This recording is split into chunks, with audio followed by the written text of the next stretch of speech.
What's good? This your boy Boss. I want to welcome you to A Man of My Word, where I am a man of my word. This is just a video on my thoughts, my ideas, how I see things, and if you don't like my thoughts and my ideas, feel free to click out this video. But if you do like my views and my ideas, let's get into it. Damon Dash. So, I wanted to make this video because I've been seeing a theme going around with Dame for the longest, for years. And it really boils down to Dame and Jay-Z. Now, Dame and Jay came up together. They built Rockefeller Records along with Biggs Burke, and one of the most successful black hip-hop labels to come out of hip-hop. And everything was great. Everybody was making money. Jay was doing his thing, becoming the greatest rapper of all time. Dame was doing his thing behind the scenes, creating Rockaware, Armadale Vodka, Rock Films, which you watch Paid in Full, and Property of the State. I said Property of the State. Fucking State Property movie, things like that, just to name a few. And everything was good. But after they broke up, you begin to see something from Dame. And the more Dame talk about it, you kind of see something from Jay too. Like, I'm not a biased guy. Jay-Z is on my wall right now, on my GOAT wall. I do fuck with Jay. But I don't have a problem calling out people when they do some fuck shit. But we'll get to that later. Dame Dash. Now, when they was coming up, doing they Def Jam run in they Rockefeller days, Dame was the one in the background pushing the line for Jay, fighting for Kanye, fighting for his artists. Because you know, when you get in these buildings and these labels, once you sign on the dotted line, they can tell you one thing, but once you sign on the dotted line, they got you until the duration of that contract, so they can do whatever the hell they want to do outside of what's supposed to be actually in the contract. As long as they fulfilling the bare minimum of what's in that contract, they can do whatever the hell they want to do. So when Def Jam want to go this route and Dame saying, nah, fuck that, these are my artists, this is my label, we gonna do this, he pushing that line for Rockefeller. And while he was pushing that line for Rockefeller, shit was getting done for Rockefeller. But at the same time, that built a cloud around Dame, and he started to burn bridges with the higher ups. Now, who are the higher ups? The higher ups are the Leo Cohens, the fucking Craig Cowmans, I'm looking at this guy right now and I can't even he started 300 and I can't even think of his goddamn name right now. But he used to be a big guy, but he lost a lot of weight. It'll come to me. I end up putting it in the video later. But he was fighting against the higher ups. So Jay career went on to amass a great career. Kanye went on to amass a great career. You know what I'm saying?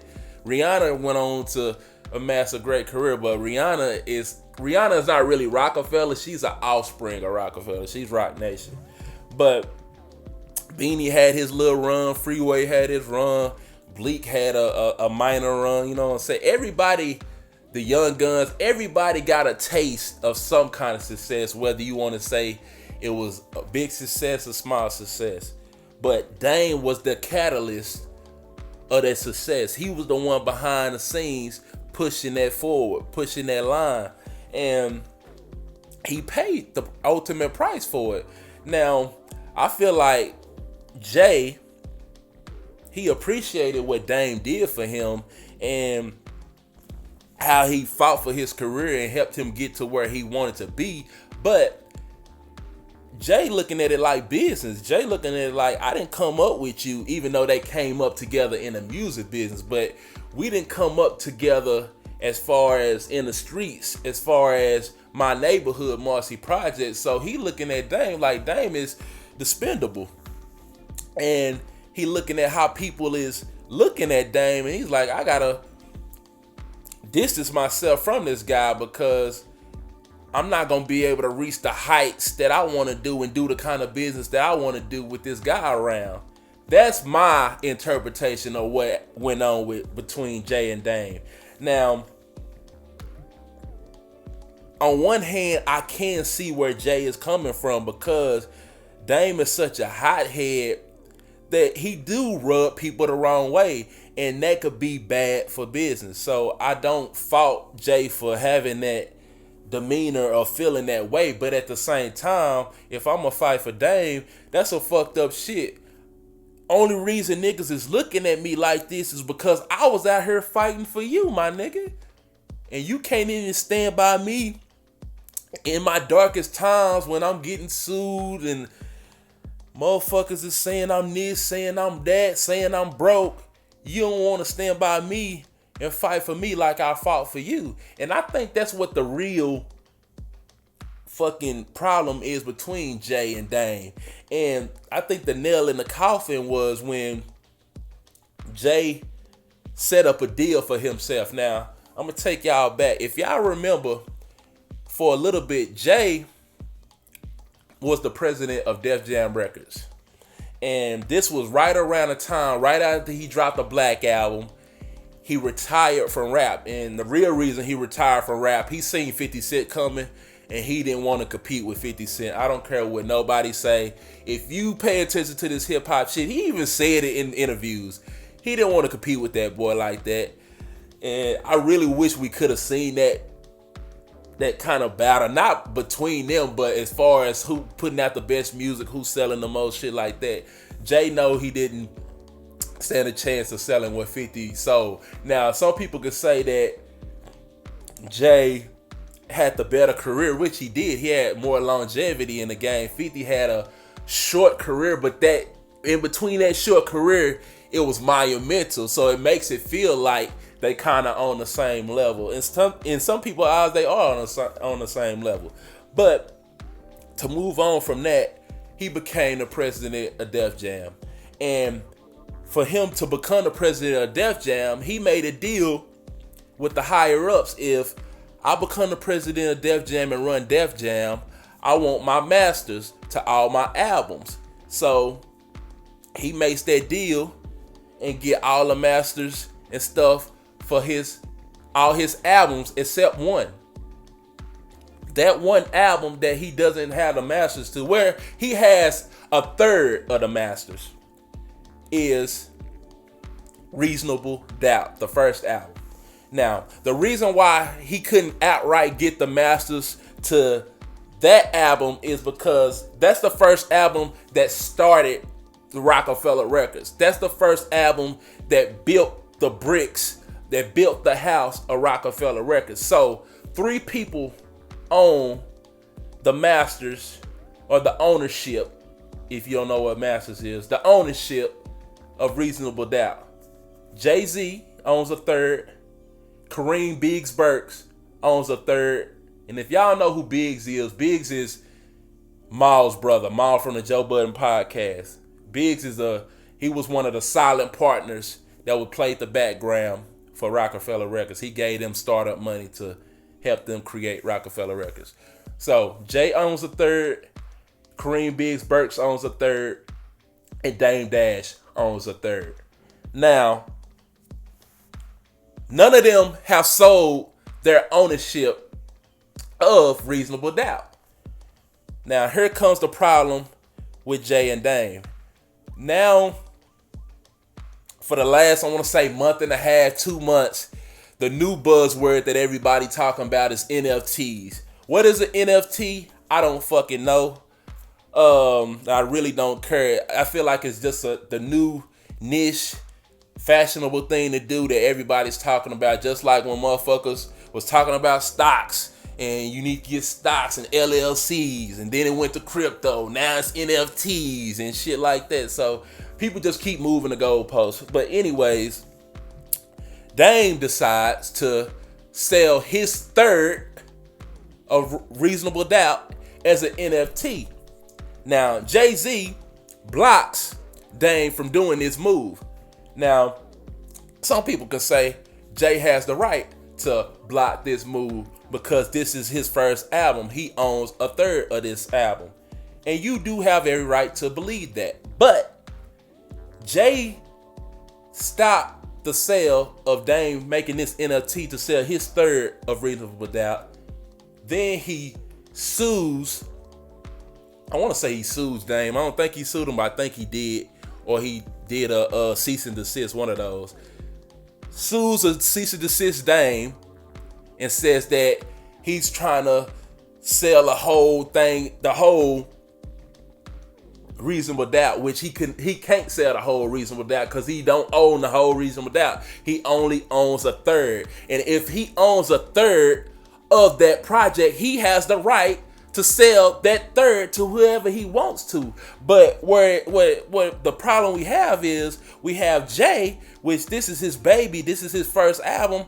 He don't want that. He want to be able to, what he really want to do, he wants the chef's kiss. He wants the checkmate. He wants Dame to sell his third to him so he can have more than one third. That's what he really wants. So that's why he's stopping Dame. But the fuck shit that we gonna talk about what Jay did was he stops Dame from selling his third, and then turn around a week later or 2 weeks later, and then he puts up his own NFT for Reasonable Doubt. Now how the fuck that look? You gonna say Dame can't sell his NFT, his third of Reasonable Doubt, but here you go doing your own little NFT. That's bullshit, bro. And I don't like that shit. You got all the masters to all of your fucking albums, which is bullshit, because you went behind Dame's back in the first place, made that deal. Then you went behind Dame's back and sold the fucking company of Rockefeller Records. When they sold Rockefeller Records to Def Jam, I think they only got, I don't think they sold it for a lot of money. I think they sold it for 40 million, 20 million. I'll find it and see if I can and put it in the video. But they didn't sell it for nothing much because Jay was the mascot, the forefront, the leader of Rockefeller Records. And Rockefeller Records really didn't have no other artists besides Kanye that could really hold the flag for Rockefeller. And Kanye was doing his own thing at that point. So they didn't really sell it for nothing. Dame sold his little portion of Rockaware to Jay, gave him a little couple $1 million, and then Jay go in turn and sell the whole Rockaware to the Iconics group, I think, for $204 million. It's like you doing all these backhand deals with other people when you could have broke your niggas in on this deal because y'all built this shit together, bro. A lot of people could say, yo, it's just business. He just doing good business. Yeah, you doing good business, but you doing good business at the expense of your nigga. At the nigga that fought for you. At the nigga that built you up. At the nigga that believed in you, my nigga. You was on the block. Then you went to Jazzo, did Hawaiian Sophie. That shit didn't work. That shit you was doing with Jazzo, that shit didn't work. It didn't work till you got with Dame, and Dame put that battery in your back. And Dame was putting that work in the background, fighting for you, making sure that motherfuckers know that we doing this shit our way, or we can leave. That's what Dame was doing. So I don't like this back and forth between Jay and Dame, because I feel like Dame did everything he could for that nigga, and in return, Jay just hold that nigga out of everything. And that's one of the mindsets where we get to today with Dame is on this independent kick about if you don't put up your own money, you ain't the boss. You using other people's money. He loves saying that. If you watch a lot of Dame interviews, like I just watched the interview, I didn't finish it, but I started one yesterday, and it's with Dame, and he was talking about this NFT shit, And he was saying that, like, if you don't put up the money, you ain't the boss. And I do agree with that, because you're using somebody else's money. And when you're using somebody else's money, they have the final say. They have the say so. You can think you running this shit, but I'm running this shit because I'm funding this shit. So I do agree with Dame. But I feel like Dame has got to this point of feeling this way because why? Jay used them up. Dame burnt all his bridges with people fighting for Jay and fighting for Rockefeller that don't nobody want to work with him.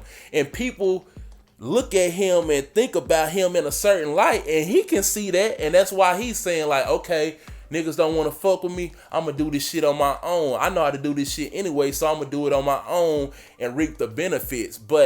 And there's nothing wrong with being independent and doing it on your own, but I feel like Dame is doing it out of necessity, not because he really just want to be independent. I feel like he know he burnt all the bridges with everybody, and he's left holding the bag while Jay is over here at parties with Michael Rubin and Robert Kraft and the other billionaires. And I remember it was a joke that went around maybe a year and a half ago, 2 years ago, where it was a Rock Nation brunch. Every year before the Grammys or during Grammy week, Rock Nation throws a Rock Nation brunch for all they artists and just people in the industry just want to gather around and network and do all that Hollywood shit. The shit that y'all like to call the Illuminati. Y'all need to quit with that shit. But you know what I'm saying? They want to get together, and people was making fun of Dame, saying Dame was crying, because it's a clip that Dame was crying about when he was talking about Jay and shit. And they was like, Dame just want to be invited to the Rock Nation brunch. And I feel like Dame is really hurt behind this shit. I feel like he felt like, this is my nigga, I fought for this nigga, and in the end, he just did me dirty. So it's like, are you your brother's keeper? Or is everybody out for self? And that's what we just keep coming back to, you know what I'm saying? It's like, people say they fuck with somebody, people say they cut for somebody, and people say that they really in this, and this is family. But you always see that the shit don't last. We got countless and countless amounts of examples. Bad boy for life. But you owning people's masters and publishing, doing them wrong where they can't eat for the rest of their life off the work that they put in. Cash Money. You know what I'm saying? CMB, YMCMB. This the family. This is our thing. Meanwhile, you robbing these niggas blind, not even giving them the money that they deserve. G Unit. 50 didn't do G Unit wrong. He made sure they had their money. Ain't none of them ever said that they owe him money. 50's problem is he spoiled them niggas so much, and they had it so good that they lost that hunger, that drive that they needed to sustain their careers. And that's what hurt him, because he looking at it like, I got one of the greatest groups of all time, some of the greatest artists, and he did at one point. And they squandered that. They didn't take the ball and run with it like Lil Wayne took it from Drake. I mean, Drake took it from Lil Wayne and expanded it. Nicki Minaj took it from Lil Wayne and expanded it. You know what I'm saying? So everybody keep hollering about family this, my brother. I'm proud of you. Fuck all that. These niggas is frauds. It ain't no family. It ain't no loyalty. I don't care what nobody say. That shit, it don't last. It don't work. When you bring family, when you bring friends and business, that shit, 9 times out of 10, it really just don't work. And Dame and Jay is a prime example of that. I wish that shit worked, because they did some monumental shit, bro. But at the end of the day, I don't think they ever gonna be good. And plus, what you really want to think about, a lot of beefs and a lot of stuff always stems from females. And if you don't know, Dame used to date Aaliyah. That used to be his girl. And Aaliyah had a thing with Jay too at the same time. So it's a lot of stuff, you know what I'm saying, about these girls starting these wars, and these girls breaking up the group or breaking up the family. You gotta watch out for that shit. But these are just my thoughts on Dame and why Dame is the way Dame is. What Dame is doing and what he be saying, he be dropping gems. He's speaking facts. He's not saying nothing wrong. What he's saying is true. But the people really not gonna fuck with it because they look at Dame as the bitter guy. And it's because he was in the background fighting for niggas, and he had that reputation. He built that reputation of, I don't give a fuck, I'm fighting for what's right. And you can watch any of his interviews, and that's what he's saying. He fighting for his last name. He fighting for what's right. Fuck with what you talking about. We built this shit. Now you trying to come and take this shit, trying to get in between me and my man, which they did. You know what I'm saying? Divide and conquer. But this is your boy Boss. I want to thank y'all for checking out this episode of A Man of My Word. And are you your brother's keeper? You know what I'm saying? Let me know how y'all feel about it. Do y'all think Dame is right? Do you think Jay hold Dame? Or do you think it was just a power for the course and this was just how it was inevitable? This how it was just going to end and everybody should just go their separate ways? Appreciate y'all for checking out this episode. Like I always say, hit that like button, hit the subscribe button, and don't forget to hit the bell notification, because I be shooting shit. And I'll catch y'all in the next one, man. I'm out.